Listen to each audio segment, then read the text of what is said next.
Ada saat-saat ketika suara hati di dalam diri kita bersuruh, jangan lakukan itu. Namun, tidak semua orang berhenti bertindak hanya karena mendengar suara tersebut. Dalam kitab Kejadian diceritakan bahwa ketika ular menggoda Hawa untuk memakan buah dari pohon pengetahuan tentang yang baik dan yang jahat, dan ketika Hawa memberikannya kepada Adam, tentu ada suara dalam hati mereka yang memperingatkan jangan makan. Namun, mereka tetap memakannya.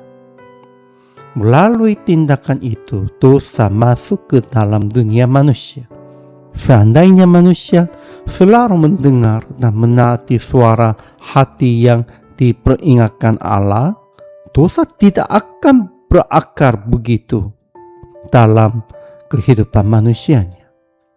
Demikian pula, pada malam terakhir sebelum penyalibannya Yesus, ketika Yesus memperingatkan bahwa ia mengetahui rencana pengkhianatan itu, kesempatan untuk berhenti sebenarnya masih terbuka. Tetapi mereka yang telah merencanakan kejahatan itu memilih untuk tetap melakukannya. Pada perjamuan Paskah, Yesus sangat berduka karena Yudas Iskariot, murid yang akan mengkhianatinya. Ketika mereka sedang makan, Yesus berkata, "Sesungguhnya seorang di antara kamu akan menyerahkan aku, yaitu dia yang makan bersama-sama dengan aku." Ia juga berkata bahwa hal itu terjadi supaya genaplah kitab suci yang berkata, "Orang yang makan rotiku telah mengangkat tuminnya terhadap aku." Mendengar perkataan itu, para murid saling memandang dengan kebingungan. Mereka tidak mengerti siapa yang dimaksud oleh Yesus. Murid yang dikasihi Yesus kemudian bertanya, "Tuhan, siapakah itu?" Yesus menjawab, "Dialah yang kepadanya aku memberikan roti yang kucelupkan." Lalu ia mencelupkan roti itu dan memberikannya kepada Yudas Iskariot.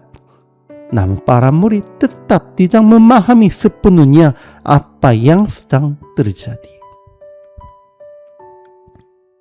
Ketika Injil mencatat bahwa Yesus terharu atau berdukacita, itu menunjukkan kedalaman hatinya yang tersentuh. Ia bukan berduka karena ia akan disalibkan, sebab ia mengetahui bahwa itulah jalan yang telah ditetapkan oleh Bapa. Kesetiaannya terutama karena seorang murid yang telah hidup bersamanya selama 3 tahun, yang telah menerima kasih dan pengajarannya, memilih jalan pengkhianatan.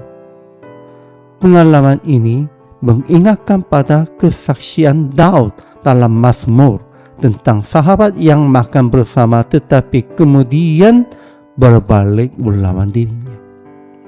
Setelah itu, Yesus juga berduka karena para murid yang lain belum memahami sepenuhnya apa yang sedang terjadi, meskipun mereka telah lama hidup bersamanya. Di hadapan Yudas, Yesus seolah berkata, "Aku mengetahui apa yang engkau rencanakan." Ketika ia memberikan roti itu kepada Yudas dan berkata, "Apa yang hendak kau perbuat, perbuatlah dengan segera." Itu bukanlah dorongan untuk melakukan kejahatan, melainkan kesempatan terakhir bagi Yudas untuk menyadari tindakannya dan berbalik. Namun Yudas yang telah membuka hatinya bagi pengaruh iblis tetap melanjutkan rencananya dan pergi untuk mengkhianati Yesus. Allah mengetahui segala rencana yang tersembunyi di dalam hati manusia, bahkan sebelum hal itu dilakukan. Seringkali ia memperingatkan hati kita melalui firman-Nya, melalui suara hatinya, atau melalui keadaan yang menegur kitanya. Jika kita tetap bersikeras mengikuti keinginan dosa, kita membuka diri bagi pengaruh yang jahat.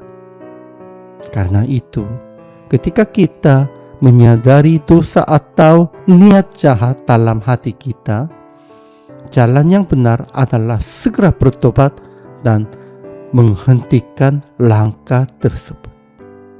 Dengan demikian, kita tidak lagi dikuasai oleh keinginan dosa, tetapi kembali berjalan dalam terang dan kebenaran Tuhan. Inilah murid Yesus. Inilah kehidupan bagi orang percaya.